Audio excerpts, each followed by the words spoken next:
le respect ne se commande pas le respect ça s'impose le respect ça s'impose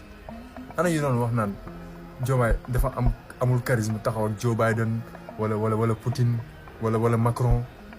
Vous voyez, ce Français-là a salué notre président avec les 2 mains.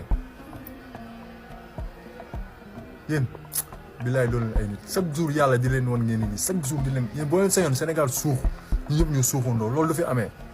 yéen boo leen suux yéen suuxu leen seen bopp ñun dañuy avancer ñun dañuy avancer ñaan leen kii ngir yàlla ku yàlla tàcc boo bëggee noppali da ngay tàcc ànd ak moom da ngay tàcc ànd ak moom boo bëggee noppali ko ubbi leen seen xol yi dugal si président Diomaye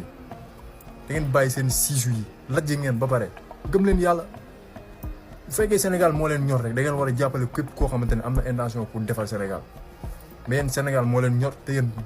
waxu pouvoir rek ngeen wax buñ toogee